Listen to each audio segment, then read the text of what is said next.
ब्रह्मोस से पिटने वाला पाकिस्तान भारत का माइंड गेम से कैसे मात खा गया, यह भी आपको देखना चाहिए। भारत ने पाकिस्तान को कंफ्यूज करके दहलाने के लिए डमी एयरक्राफ्ट का इस्तेमाल किया। भारत का यह दांव तो नकली था, लेकिन इंफॉर्मेशन असली। कहानी 9-10 मई की दरमियानी रात की है। ध्यान से देखिएगा।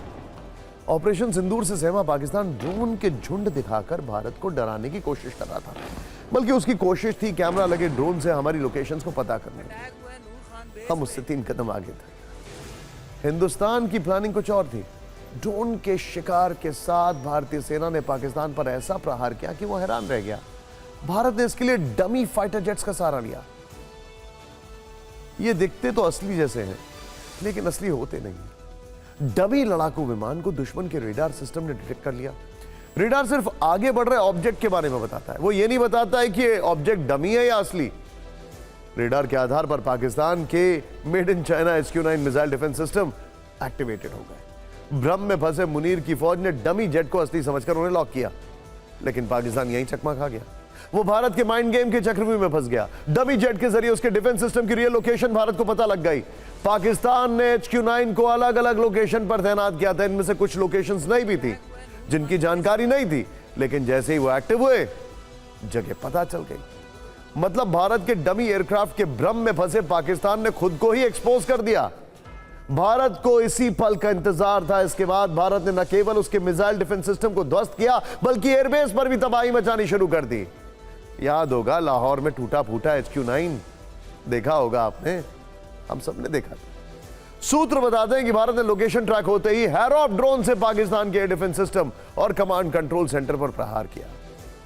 डिफेंस सिस्टम तबाह होते ही भारत के लिए रास्ता आसान हो गया। उसने अगला टारगेट एयरबेस को बनाया। ब्रह्मोस और स्कैल्प मिसाइल के जरिए पाकिस्तान के 11 एयरबेस बर्बाद कर दिए।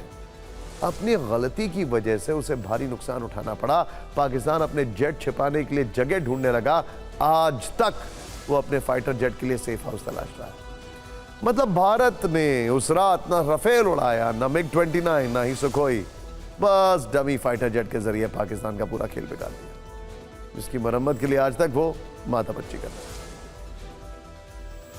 इंडियन एयरफोर्स को कितना सटीक जानकारी था, जो इंटेलिजेंस जिसको कहते हैं, और कहाँ क्या है दुश्मन के अड्डे, या दुश्मन कैसे बिहेव करते हैं, उनके पास क्या क्या इक्विपमेंट है, कैसे उनको कंफ्यूज किया जाए। आपने जैसे भी डमी एयरक्राफ्ट्स की बात कही, उनको कंफ्यूज करने का ये माध्यम था, एक तरीका था।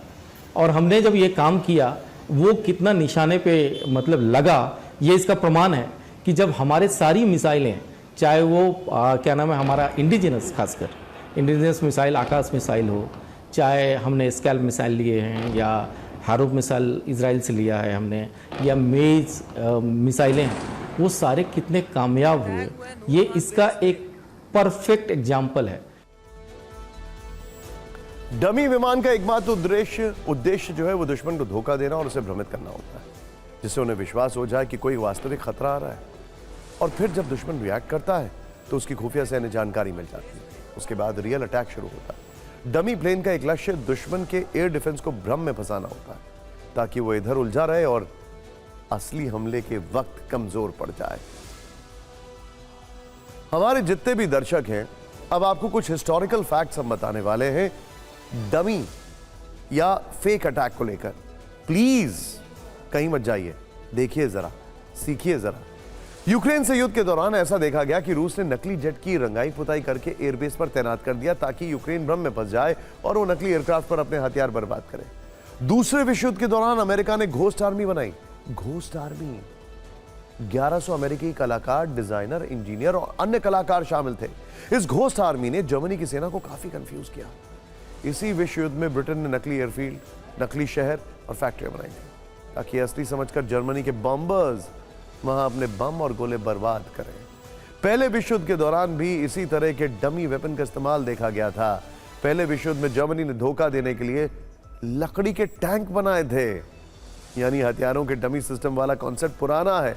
निष्कर्ष यह है कि डमी हथियारों ने बड़े बड़े युद्ध में गेम बदलने में भूमिका निभाई, लेकिन लगता है कि पाकिस्तान के रणनीतिकारों का ध्यान इस पर नहीं था। हालांकि जो उनके